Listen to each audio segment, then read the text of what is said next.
Astaghfirullah. Bismillahirrahmanirrahim. Alhamdulillah wassalatu wassalamu ala Rasulillah wa ala alihi wa sahbihi wa mawalah wa la haula wa la quwata illa billahi wa ba'du. Coba perhatikan kitab Arba'in Nawawiyah. Kita sudah masuki hadis yang ke-5 kalau tidak salah ya.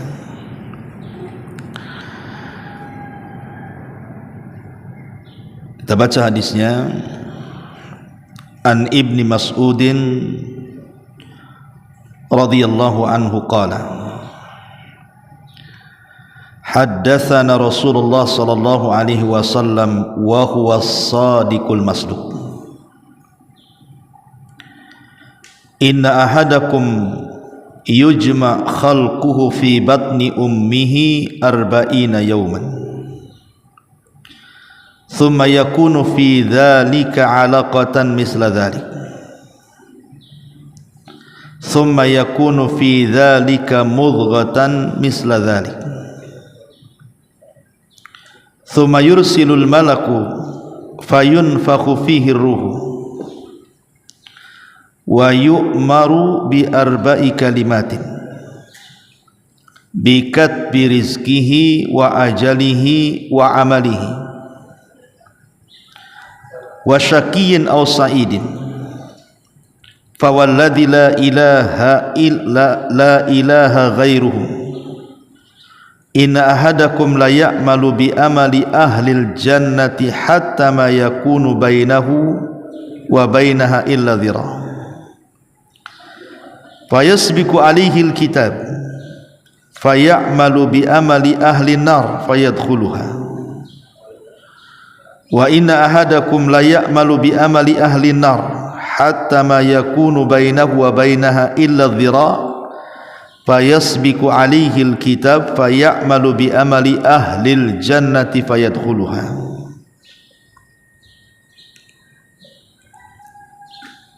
Oh ya, ini sekarang ini ya Pak, nggak apa-apa besok aja yang kajian kitab satunya ya, Qawaidul Arba, saya lupa apa Arba'in Nawawi dulu aja.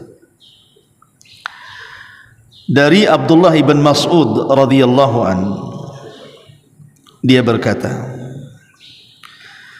telah menceritakan kepada kami Nabi sallallahu alaihi wasallam, dan dia orang yang benar dan yang dibenarkan kata-katanya.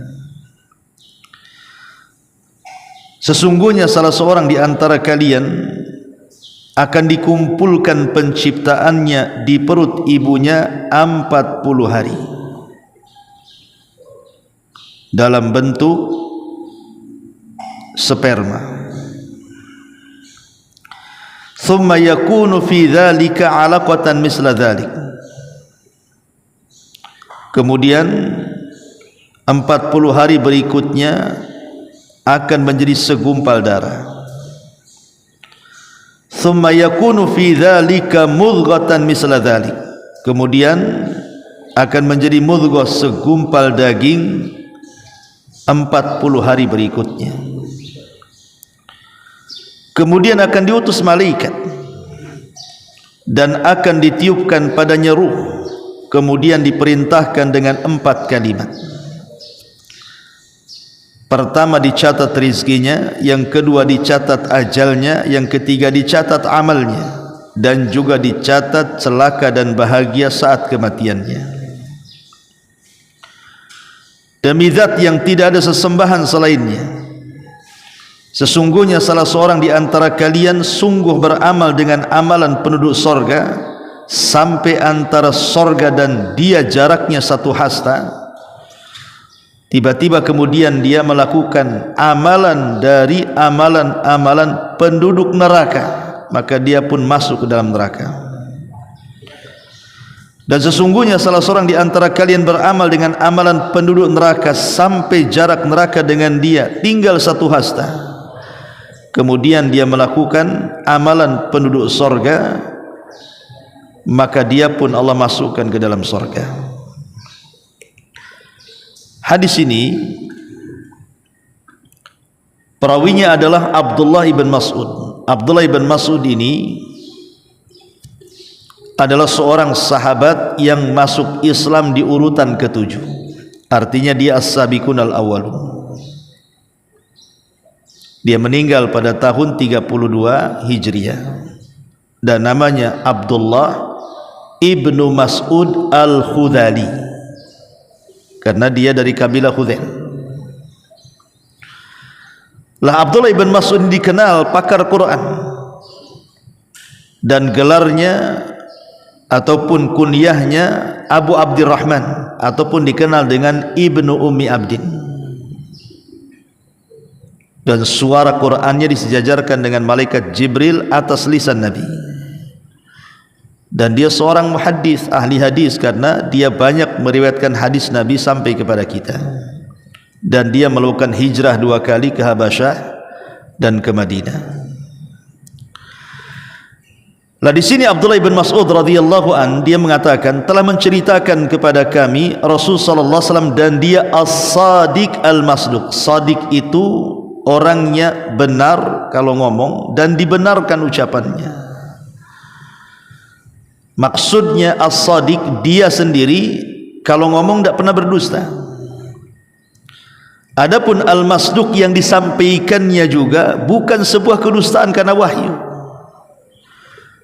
Coba nanti antum perhatikan dari 42 hadis yang dicantumkan Imam Nawawi dalam kitab Arba'in ini, tidak ada satupun hadis yang dimulai dengan kalimat as-sadiqul masduq kecuali hadis Abdullah bin Mas'ud ini.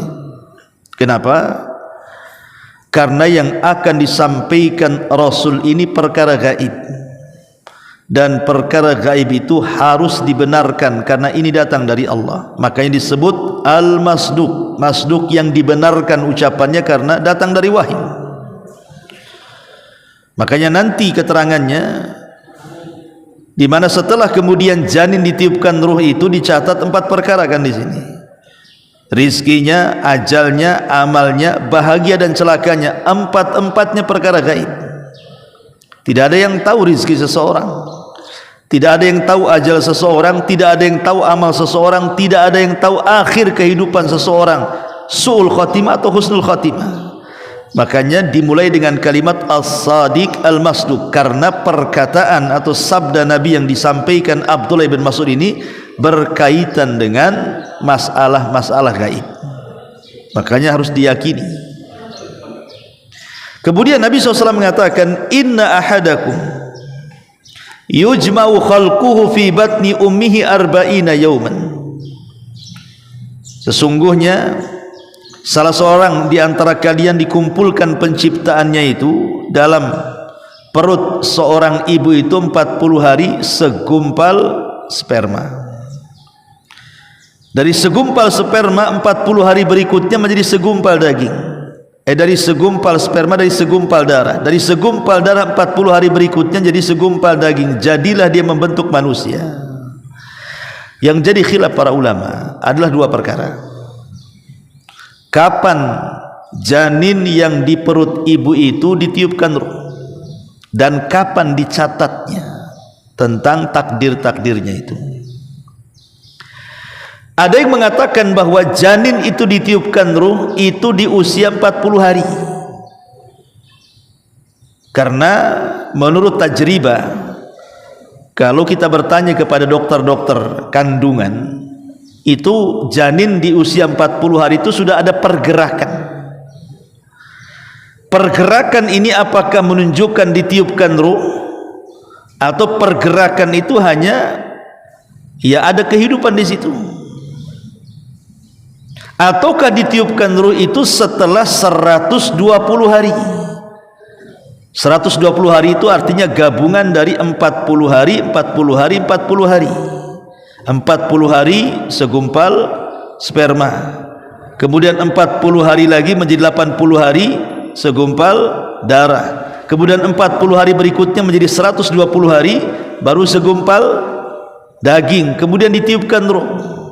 Jadi ada ulama yang mengatakan ruh ditiupkan itu di usia 40 hari, ada yang mengatakan di usia 120 hari, 40 hari 3 kali itu. Tapi yang kuat berdasarkan zahir hadis bahwa janin di perut ibu itu ditiupkan ruh di usia 120 hari atau 3 kali 40 hari. Begitu juga menjadi khilaf kapan dicatatnya.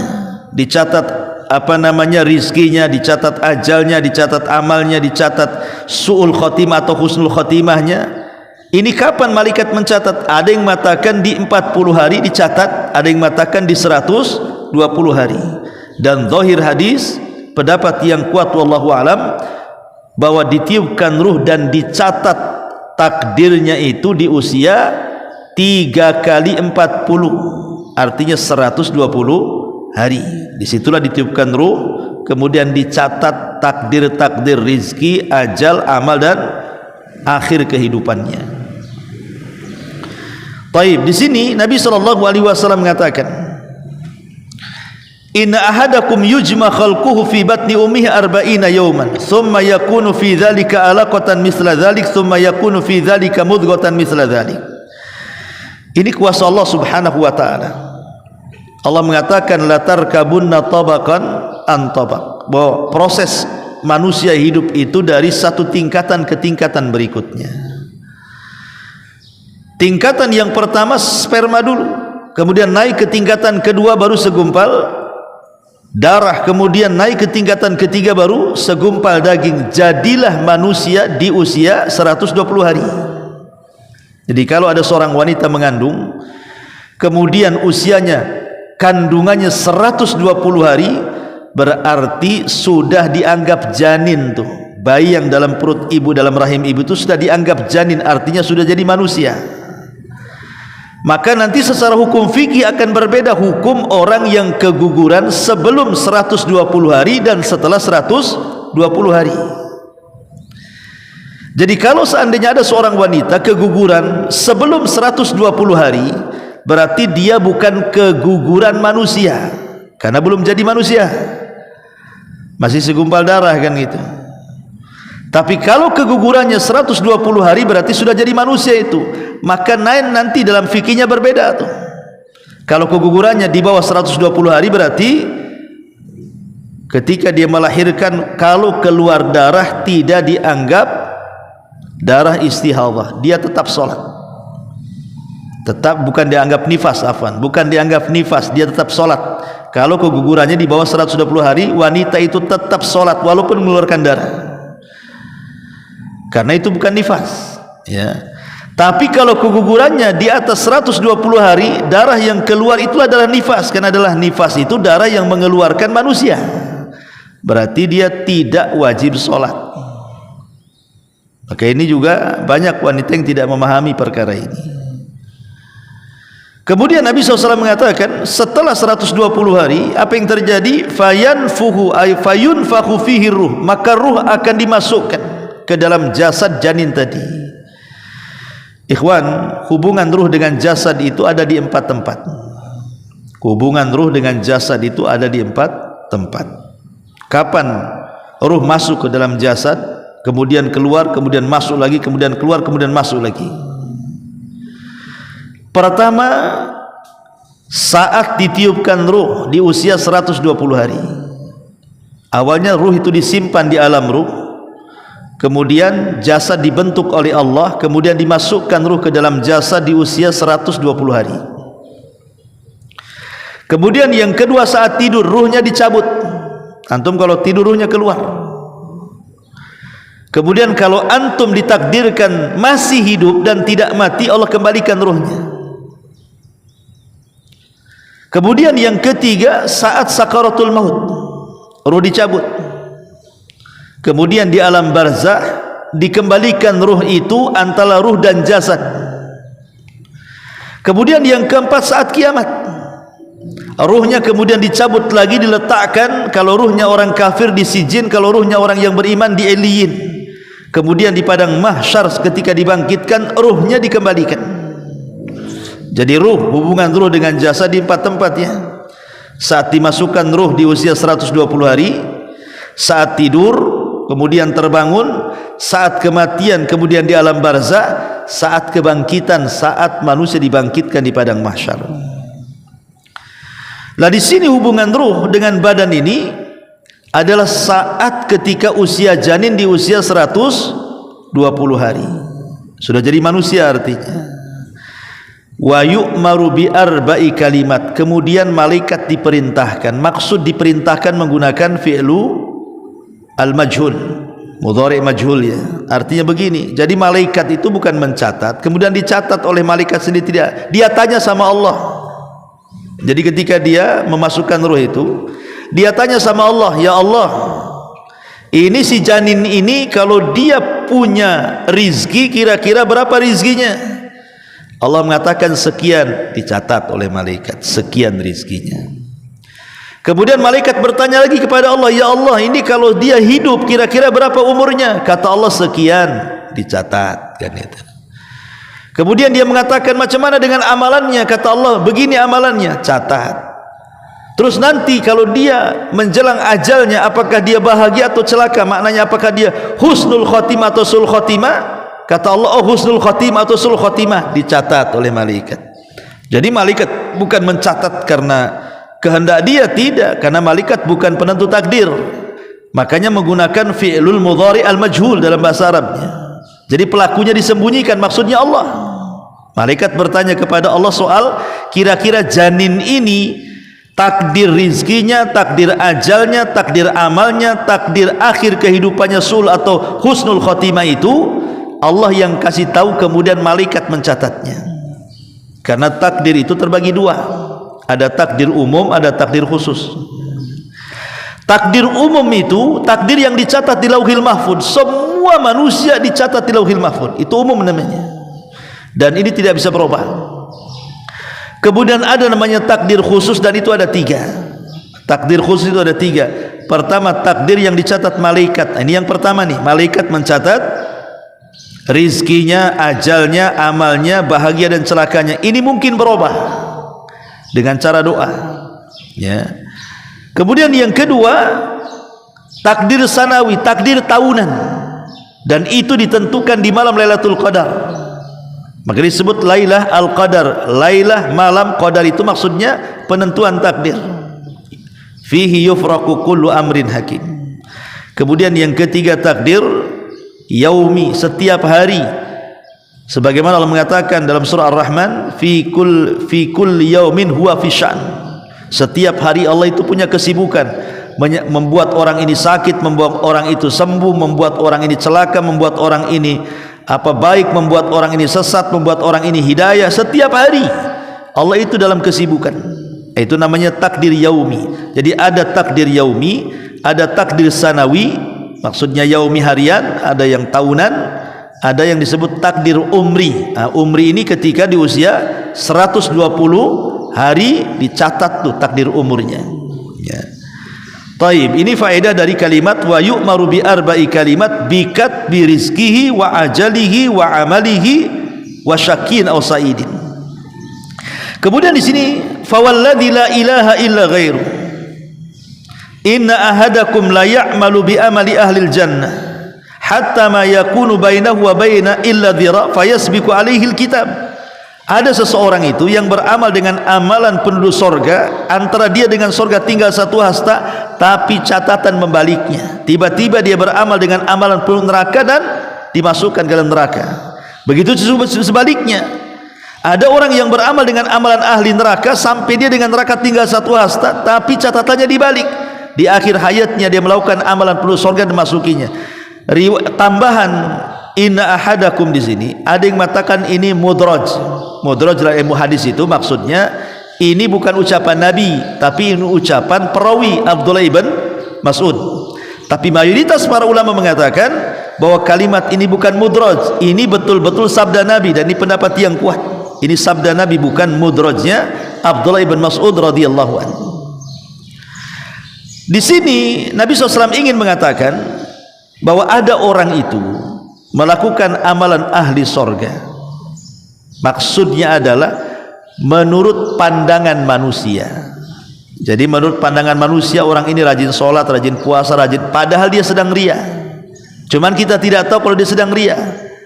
Cuman dalam pandangan kita orang itu kok alim, orang itu kok ahli ibadah, orang itu kok macam-macam dari amalan ibadah. Tapi bukan karena Allah, hanya Dia yang tahu, kita tidak tahu kan itu. Sehingga antara sorga dan dengan Dia itu tinggal satu hasta. Tapi karena amalannya ria, ya nggak diterima, sehingga di akhir hayatnya dia melakukan amalan penuh neraka, akhirnya ditakdirkan pula dia masuk neraka. Tapi ada sebaliknya, orang yang dalam pandangan manusia mungkin dia ahli maksiat, mungkin kita katakan oh mungkin dia dengan neraka itu tinggal satu hasta aja, tapi rupanya dia punya amalan yang kita tidak tahu, melakukan amalan ahli jannah, tiba-tiba Allah masukkan ke dalam sorga. Dari sini ada faedah bahwa al-a'mal bi khawatimiha, amal itu ditentukan akhirnya, bukan awal, bukan tengah, tapi ditentukan akhirnya. Tapi ingat kata Imam Ibnu Daqiq Al-Id rahimahullah tadi mengatakan, orang kalau istiqomah dari awal, maka dia akan mendapatkan akhir kehidupan yang baik. Karena sedikit sekali orang yang berubah saat detik-detik kematian. Tapi orang kalau sebelum kematian, banyak orang yang berubah dari baik ke buruk, banyak. Yang tadinya istiqomah kemudian jadi buruk, yang tadinya ahli salat meninggalkan salat, yang tadinya tidak maksiat akhirnya maksiat. Tapi sedikit sekali orang yang sedang sakaratul maut bisa berubah. Kalau dia umpamanya bermaksiat, ya nggak mungkin orang yang sakaratul maut bermaksiat. Tapi kalau dia istiqomah sebelumnya, biasanya detik-detik sakaratul maut itulah penentu kebaikan dan keburukan dia. Dan kalau dia istiqomah, maka dia akan diberikan kematian yang baik.